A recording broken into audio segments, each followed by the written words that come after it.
World campus connect May 2 Kannur hotel Sky Pearl, May 3 Kozhikode Hyson heritage.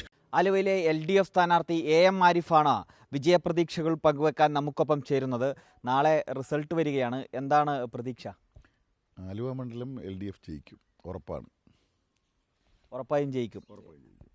നിലവിൽ UDFന്റെ sitting MLA ഉള്ള സ്ഥലമാണ്. 10-18,000 വോട്ടിൻ്റെ ഭൂരിപക്ഷത്തിൽ ജയിച്ചൊരു മണ്ഡലമാണ്. ആ വോട്ടുകൾ മറിയും, അവിടെ വിജയിക്കുമെന്ന് തന്നെയാണ് വിശ്വസിക്കുന്നത്. 100% ഉറപ്പാണ്. ആലുവ മണ്ഡലം LDF ജയിക്കും. ഒരു ഭൂരിപക്ഷം പ്രഡിക്റ്റ് ചെയ്യാൻ പറ്റുമോ ഈ നിമിഷം? ഭൂരിപക്ഷമൊന്നും ഞാൻ പ്രഡിക്റ്റ് ചെയ്യുന്നില്ല. തീരെ കുറവല്ലാത്ത ഒരു ഭൂരിപക്ഷത്തിൽ ജയിക്കും. എന്നാൽ അധിക ഭൂരിപക്ഷമൊന്നും കിട്ടുമെന്ന് ഞാൻ പറയുന്നില്ല.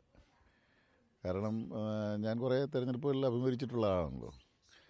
അപ്പോൾ ഓരോ മണ്ഡലത്തിൽ മത്സരിക്കുമ്പോഴും എനിക്ക് സാധ്യതയും നമ്മുടെ സാധ്യത കുറവും അനലൈസ് ചെയ്യാൻ തെരഞ്ഞെടുപ്പുകളിലെ ജയാപജയങ്ങൾ, ആകെ ഒരു തെരഞ്ഞെടുപ്പിലാണ് പരാജയപ്പെട്ടത്. അത് പ്രതീക്ഷിച്ചൊരു പരാജയമാണ്. പക്ഷേ പ്രതീക്ഷിച്ചെന്ന് പറഞ്ഞാൽ ഇത്ര വലിയ KC വേണുഗോപാലും ശോഭാ സുരേന്ദ്രനും തമ്മിൽ പോലുള്ള വലിയ നാഷണൽ താരങ്ങളാണല്ലോ വന്ന് മത്സരിച്ചത്. അപ്പോൾ എന്നാലും ശോഭാ സുരേന്ദ്രൻ വോട്ട് പിടിക്കുമ്പോൾ LDFൻ്റെ ഇത്രയും വോട്ട് പിടിക്കും എന്നൊന്ന് കരുതിക്കില്ല. അതാണ് അതിൻ്റെ വ്യത്യാസം വന്നത്. നേരെ പകുതി പിടിച്ചിരുന്നെങ്കിൽ ഞാൻ ജയിച്ചേനെ. അതാ ഒരു LDFൻ്റെ പെട്ടിയിലുണ്ടായിരുന്ന വോട്ടിൽ നല്ല ഗണ്യമായ കുറവ് വന്നു. ആ കുറവ് പകുതിയെ കുറഞ്ഞോളെങ്കിൽ ഞാൻ ജയിച്ചേനെ. KC വേണുഗോപാൽ വന്നത് ഒരു ഫാക്ടറേ ആയിരുന്നില്ല. ആക്ച്വലി പിന്നെ ഷാനിമോൾ ഉസ്മാൻ അതിന് മുമ്പ് മത്സരിച്ചതിനേക്കാൾ 31,000 വോട്ട് KC വേണുഗോപാൽ കുറവാണ്.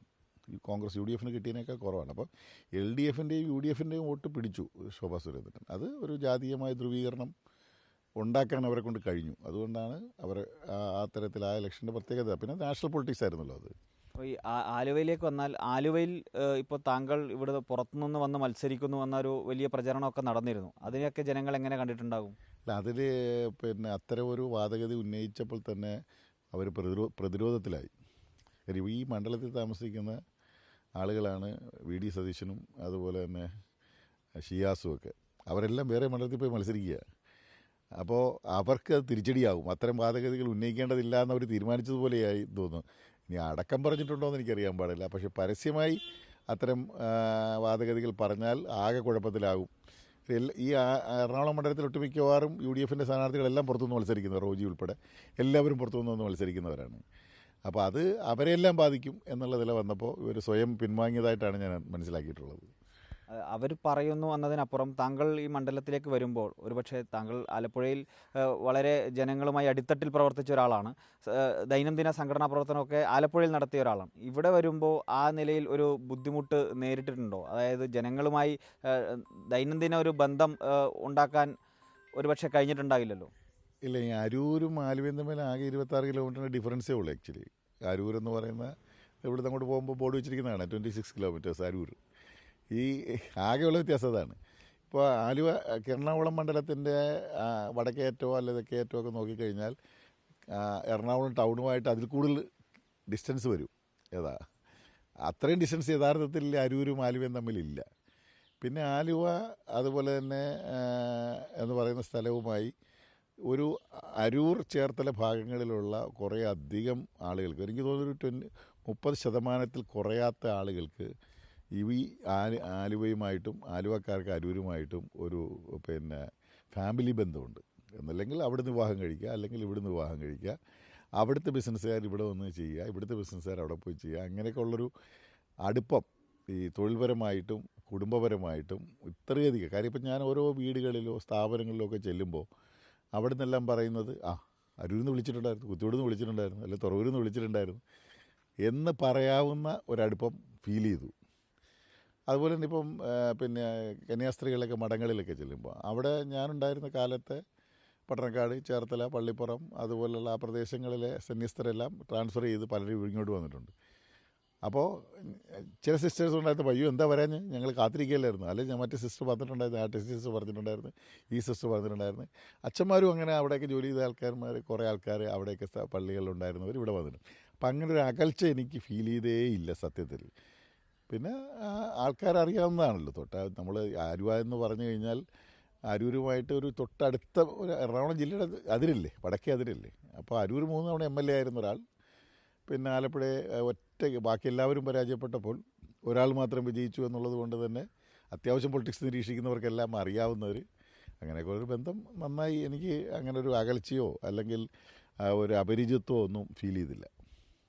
തീർച്ചയായും ഇപ്പോൾ നാളെ റിസൾട്ട് വരാൻ പോവുകയാണ്. അപ്പോൾ മൂന്നാം ഇടത് സർക്കാർ, പിണറായി വിജയൻ സർക്കാർ അധികാരത്തിലേക്ക് വരുമോ? തീർച്ചയായിട്ടും അതിനകത്ത് ഒരു സംശയവും വേണ്ട. കാരണം അനലൈസ് ചെയ്യുന്ന എല്ലാവരും, രാഷ്ട്രീയം നിരീക്ഷിക്കുന്ന എല്ലാവരും പറയുന്ന ഒരു കാര്യം, വലിയൊരു തരംഗം UDF അനുകൂലമായി ആരും പ്രെഡിക്റ്റ് ചെയ്തിട്ടില്ല. വളരെ ചെറിയ മാർജിനാണ് അപ്പുറം ഇപ്പുറം പറയുന്നത്. ആ മാർജിനിൽ പിന്നെ ഉള്ള ഈ എക്സിറ്റ് പോളുകൾ എടുത്താൽ, ഞാൻ 2006 എക്സിറ്റ് പോൾ തോറ്റ ആളാണ്, പക്ഷേ ഞാൻ ജയിച്ചു. 2011 എക്സിറ്റ് പോൾ ഞാൻ തോറ്റ ആളാണ്, ഞാൻ ജയിച്ചു. 2019 പാർലമെൻറ്റ് തെരഞ്ഞെടുപ്പിൽ എക്സിറ്റ് പോളിൽ ഞാൻ തോറ്റ ആളാണ്, പക്ഷേ ഞാൻ ജയിച്ചു. എക്സിറ്റ് പോളുകളെ ആശ്രയിച്ചാണെങ്കിൽ ഞാൻ ആകെ ഒരു പ്രാവശ്യം ജയിച്ചിട്ടുള്ളൂ, ബാക്കിയെല്ലാം തോറ്റതാണ്. അപ്പോൾ എന്നെപ്പോലെ തന്നെ ഞാനിങ്ങനെ ആ എക്സിറ്റ് പോൾ കണ്ടു കഴിഞ്ഞപ്പോഴാണ് മണിസഖാവിൻ്റെ പോസ്റ്റ് വന്നത്. എന്നെ എത്രയോ തവണ തോൽപ്പിച്ചിരിക്കുന്നത്, റിയാസിനെ തോൽപ്പിച്ചിരിക്കുന്നത്, എത്രയോ പേർ, തോറ്റവരെല്ലാം ജയിച്ചവരാണ്. തിരിച്ചുണ്ടായിട്ടുണ്ട് കേട്ടോ.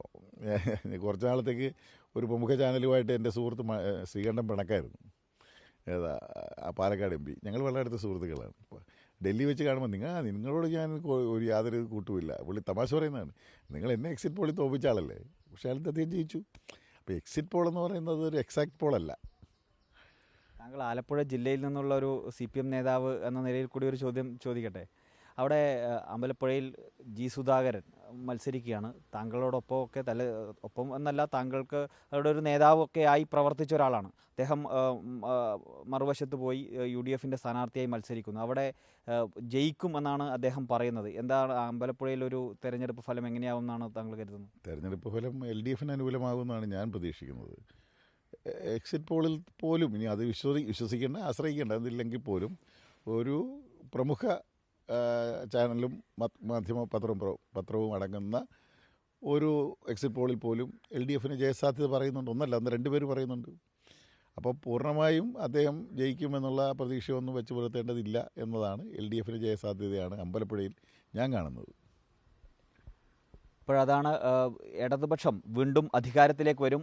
ആലുവ മണ്ഡലം ഇടതുപക്ഷം പിടിച്ചെടുക്കും എന്നതാണ് AM ആരിഫിന് പറയാനുള്ളത്. കൊച്ചിയിൽ നിന്നും വീഡിയോ ജേർണലിസ്റ്റ് റിജോ വൈരാജുവിനൊപ്പം reporter Ramsha CP, in reporter, Kochi.